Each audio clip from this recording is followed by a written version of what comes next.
ಬಿಜೆಪಿಯಲ್ಲೂ ಬಂಡಾಯ ಬೂದಿ ಮುಚ್ಚಿದ ಕೆಂಡದಂತಿದೆ. ಬಿಜೆಪಿಯಲ್ಲೂ ಕೂಡ ಬಂಡಾಯ ಬೂದಿ ಮುಚ್ಚಿದ ಕೆಂಡದಂತಿದೆ. ಶಿಸ್ತು ಸಮಿತಿ ನೋಟಿಸ್ಗೆ ಉತ್ತರಿಸಿಲ್ವ ಯತ್ನಾಳ್. ಈಗಾಗಲೇ ಕೇಂದ್ರದ ಶಿಸ್ತು ಸಮಿತಿ ನೋಟಿಸ್ ಅನ್ನ ಕೊಟ್ಟಿತ್ತು. 72 ಗಂಟೆಗಳ ಗಡುವನ್ನ ನೀಡಿತ್ತು.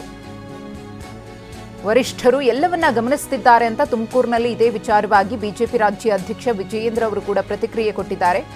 ಫೆಬ್ರವರಿ 20ರೊಳಗೆ ಉತ್ತರ ಸಿಗುತ್ತೆ ಅಂತ ಅಂದೇ ಹೇಳಿದ್ದೇನೆ, ಈಗಲೂ ಕೂಡ ಅದನ್ನೇ ಹೇಳ್ತೀನಿ, ಕಾದ್ ನೋಡಿ ಎಂದಿದ್ದಾರೆ. ಈಗಾಗಲೇ ಕೇಂದ್ರದ ಶಿಸ್ತು ಸಮಿತಿನ ನೋಟಿಸ್ ಅನ್ನು ಕೊಟ್ಟಿದ್ದಾರೆ.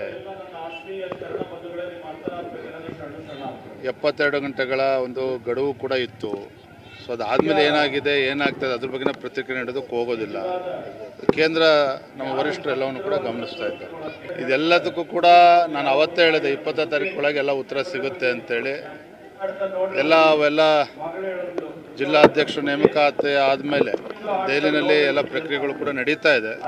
ಸದ್ಯದಲ್ಲಿ ಯಾವಾಗ ಬೇಕಾದರೂ ಕೂಡ ಕೇಂದ್ರದ ವರಿಷ್ಠರು ರಾಜ್ಯಕ್ಕೆ ಬರ್ತಾರೆ. ಎಲ್ಲ ಶಾಸಕರು ಎಲ್ಲ ಜೊತೆ ಸಮಾಲೋಚನೆ ಮಾಡಿ ಒಂದು ಅಂತಿಮ ಯಾವಾಗ ಬೇಕಾದರೂ ಕೇಂದ್ರದ ವರಿಷ್ಠರು ರಾಜ್ಯಕ್ಕೆ ಬರ್ತಾರೆ. ಜಿಲ್ಲಾಧ್ಯಕ್ಷರ ನೇಮಕ ಬಳಿಕ ದೆಹಲಿಯಲ್ಲಿ ಪ್ರಕ್ರಿಯೆ ನಡೆಯುತ್ತೆ. ಎಲ್ಲಾ ಶಾಸಕರ ಜೊತೆ ಚರ್ಚಿಸಿ ಅಂತಿಮ ನಿರ್ಧಾರವನ್ನ ಮಾಡ್ತಾರೆ ಎಂದಿದ್ದಾರೆ ವಿಜಯೇಂದ್ರ. ಕಾರದೇಶ್ವರ ಮಠದ ಬಳಿ ಬಿಜೆಪಿ ರಾಜ್ಯಾಧ್ಯಕ್ಷರ ಹೇಳಿಕೆ. ಕೇಂದ್ರದ ವರಿಷ್ಠರು ಯಾವಾಗ ಬೇಕಾದರೂ ರಾಜ್ಯಕ್ಕೆ ಭೇಟಿಯನ್ನ ಕೊಡಬಹುದು ಅಂತ ಹೇಳಿದ್ದಾರೆ.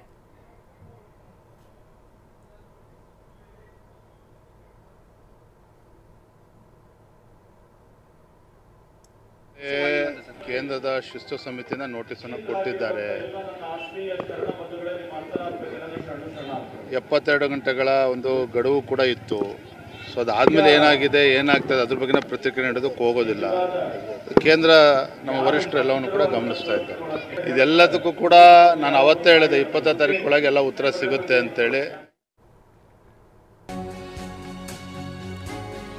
ಸೋಲು ಬಂದಾಗ ನಿಮ್ಮವರು ಯಾರು ಅಂತ ಗೊತ್ತಾಗುತ್ತೆ. ಎಷ್ಟೇ ಅಡೆತಡೆ ಬಂದರೂ ಬಿಎಸ್ವೈ ನಾಡಿನ ಕೆಲಸವನ್ನ ಮಾಡಿದ್ರು. ಹಾಗೆ ಯಡಿಯೂರಪ್ಪನವರ ರೀತಿಯಲ್ಲೇ ನಾನೂ ಕೂಡ ಕೆಲಸವನ್ನ ಮಾಡ್ತೇನೆ ಅಂತ ತುಮಕೂರಿನಲ್ಲಿ ಬಿಜೆಪಿ ರಾಜ್ಯಾಧ್ಯಕ್ಷ ವಿಜಯೇಂದ್ರ ಅವರು ಹೇಳಿದ್ದಾರೆ. ನನ್ನ ಗುರಿ ಸ್ಪಷ್ಟವಾಗಿದೆ. ಹಾಗೇನೆ ನನ್ನ ರಾಜಕೀಯ ಗುರು BS ಯಡಿಯೂರಪ್ಪನವರು, ನಮ್ಮ ತಂದೆಯವರು, ಏನೇ ಸವಾಲ್ ಬಂದರೂ ಬೆನ್ನು ತೋರಿಸುವ ಕೆಲಸ ಮಾಡಿಲ್ಲ, ಮಾಡೋದೂ ಇಲ್ಲ. ಏನೇ ಕಷ್ಟ ಬಂದರೂ ಪರಮ ಪೂಜ್ಯರ ಆಶೀರ್ವಾದ ಬೇಕಿದೆ.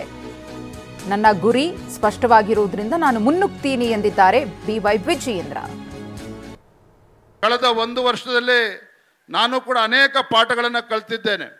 ವಿಶೇಷವಾಗಿ ಪೂಜ್ಯ ತಂದೆಯವರು ಸನ್ಮಾನ್ಯ BS ಯಡಿಯೂರಪ್ಪನವರು ಅವರು ಕಳೆದ 30-40 ವರ್ಷಗಳಲ್ಲಿ ಯಾವ ರೀತಿ ರಾಜಕಾರಣದಲ್ಲಿ ಏನೇ ಸಮಸ್ಯೆಗಳು ಬಂದರೂ ಸಹ ಅಡೆತಡೆಗಳನ್ನು ಮೀರಿ ಯಾವ ರೀತಿ ಸನ್ಮಾನ್ಯ ಯಡಿಯೂರಪ್ಪನವರು ಮುಖ್ಯಮಂತ್ರಿಗಳಾಗಿ ಈ ನಾಡಿನ ಜನರ ಸೇವೆಯನ್ನು ಮಾಡಿದ್ದಾರೆ ಅಂತಕ್ಕಂಥದ್ದು ತಮ್ಮೆಲ್ಲರೂ ಕೂಡ ಗೊತ್ತಿರ್ತಕ್ಕಂಥ ವಿಚಾರ.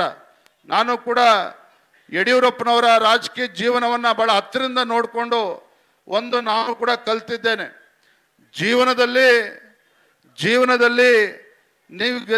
ನೀವು ಗೆದ್ದರೆ ನಿಮ್ಮವ್ರು ಯಾರು ಅಂಥೇಳಿ ಎಲ್ಲರೂ ಕೂಡ ಗೊತ್ತಾಗ್ತದೆ. ಜೀವನದಲ್ಲಿ ಏನೇ ಸಮಸ್ಯೆಗಳು ಕೂಡ ಬಂದಾಗ ಅದನ್ನು ಮೆಟ್ಟಿ ನಿಂತು ಗೆದ್ದರೆ ನಿಮ್ಮವ್ರು ಯಾರು ಅಂತ ಜಗತ್ತು ನಿನ್ನ ಕಡೆ ನೋಡ್ತಾ ಇರ್ತದೆ, ಜನ ನಿನ್ನನ್ನು ಒಪ್ಕೊಳ್ತಾರೆ. ಆದರೆ ಸಮಸ್ಯೆಗಳು ಬಂದಾಗ ಅಥವಾ ಸೋಲು ಬಂದಾಗ ಜೀವನದಲ್ಲಿ ನಿಮ್ಮವ್ರು ಯಾರು ಅನ್ನೋದು ಕೂಡ ಅರ್ಥ ಆಗ್ತದೆ.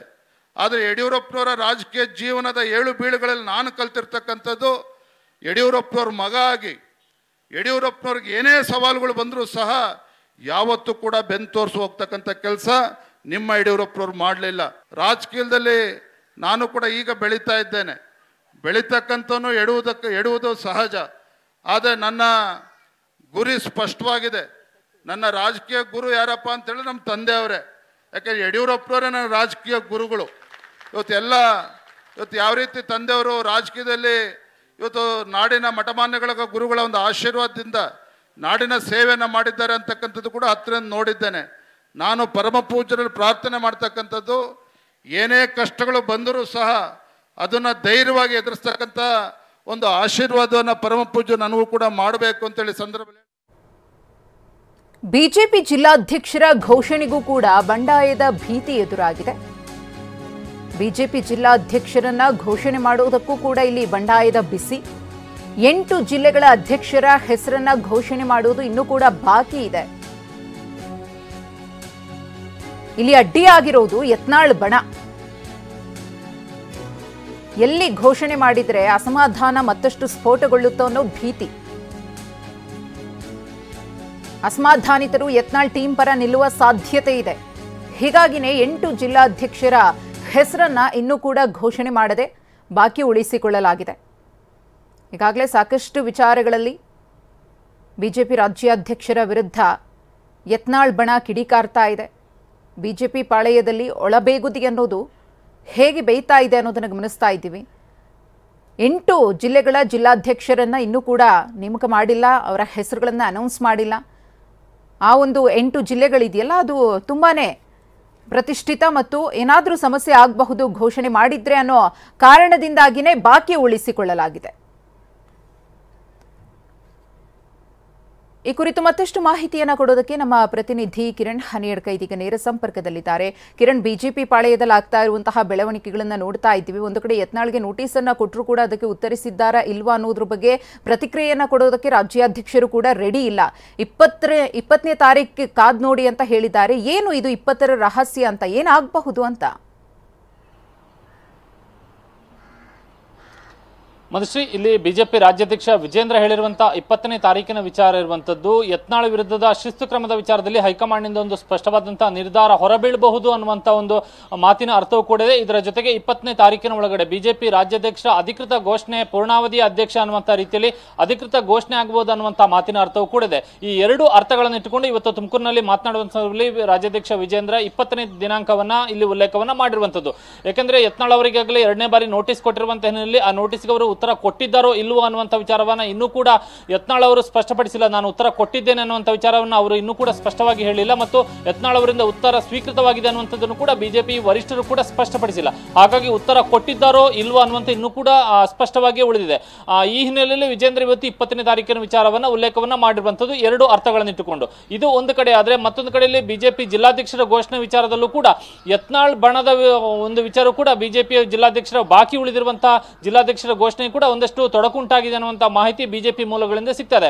ಯಾಕೆಂದ್ರೆ ಮಧುಶ್ರೀ, ಕಳೆದ ಬಾರಿ 23 ಜಿಲ್ಲಾಧ್ಯಕ್ಷರುಗಳನ್ನ ಘೋಷಣೆಯನ್ನ ಮಾಡಲಾಗಿತ್ತು. ಆ ಪೈಕಿ ಚಿಕ್ಕಬಳ್ಳಾಪುರ ಜಿಲ್ಲಾಧ್ಯಕ್ಷರ ವಿಚಾರದಲ್ಲಿ ಸಂಸದ ಡಾಕ್ಟರ್ ಕೆ ಸುಧಾಕರ್ ದೊಡ್ಡ ಮಟ್ಟದ ಬಹಿರಂಗವಾದ ಅಸಮಾಧಾನವನ್ನು ವ್ಯಕ್ತಪಡಿಸಿದರು. ನಂತರ ತಮ್ಮ ಪ್ರಭಾವ ಮತ್ತು ಸಾಮರ್ಥ್ಯವನ್ನ ಬಳಸಿ ಅವರು ಹೈಕಮಾಂಡ್ ಮಟ್ಟದಲ್ಲಿ ಲಾಬಿಯನ್ನ ಮಾಡಿ ಆ ಜಿಲ್ಲಾಧ್ಯಕ್ಷರ ನೇಮಕಕ್ಕೆ ತಡೆಯನ್ನ ತರುವಲ್ಲೂ ಕೂಡ ಯಶಸ್ವಿಯಾದರು. ಹೀಗಾಗಿ ಬಾಕಿ ಉಳಿದಿರುವಂತಹ ಸುಮಾರು 8 ಜಿಲ್ಲಾಧ್ಯಕ್ಷರುಗಳ ವಿಚಾರದಲ್ಲೂ ಕೂಡ ಘೋಷಣೆ ಮಾಡುವುದಕ್ಕೆ ಎಲ್ಲಾ ರೀತಿಯಂತಹ ಸಿದ್ಧತೆಗಳು ಕೂಡ ಆಗಿದೆ. ಬಹುತೇಕ ಅದು ಘೋಷಣೆ ಅಷ್ಟೇ ಬಾಕಿ ಉಳಿದಿರುವಂತದ್ದು. ಆದ್ರೆ ಆ 8 ಜಿಲ್ಲಾಧ್ಯಕ್ಷರ ಘೋಷಣೆಯನ್ನ ಮಾಡಿದ್ರೆ ಅಲ್ಲೂ ಕೂಡ ಅಸಮಾಧಾನ ಭುಗಿಲೇಳುವಂತ ಆತಂಕ ಬಿಜೆಪಿ ರಾಜ್ಯ ಘಟಕಕ್ಕೆ ಕಾಡ್ತಾ ಇದೆ.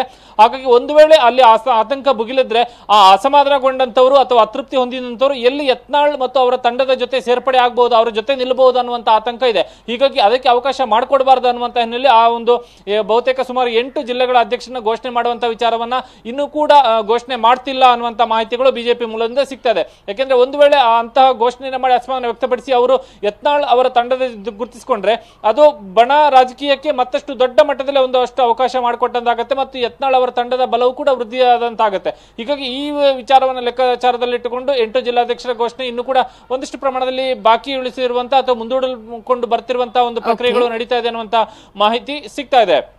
ಹೀಗಾಗಿ ಯತ್ನಾಳ್ ಅವರ ತಂಡದ ವಿಚಾರದಲ್ಲೂ ಒಂದಷ್ಟು ಆತಂಕ ಇದ್ರೆ, ಮತ್ತೊಂದು ಕಡೆಯಲ್ಲಿ ರಾಜ್ಯಾಧ್ಯಕ್ಷರ ವಿಚಾರದಲ್ಲಿ 20ನೇ ತಾರೀಕು ಅಥವಾ ಅದರೊಳಗಾಗಿ ಒಂದಷ್ಟು ನಿರ್ಧಾರಗಳಾಗಬಹುದು ಅನ್ನುವಂಥ ವಿಶ್ವಾಸ ಕೂಡ ಇದೆ. ಇದು ವಿಜೇಂದ್ರ ಅವರ ಮಾತಿನ ಅರ್ಥ ಆಗಿರುವಂತದ್ದು. ಮಂಜುಶ್ರೀ, ಧನ್ಯವಾದ ಕಿರಣ್ ತಮ್ಮ ಮಾಹಿತಿಗಾಗಿ.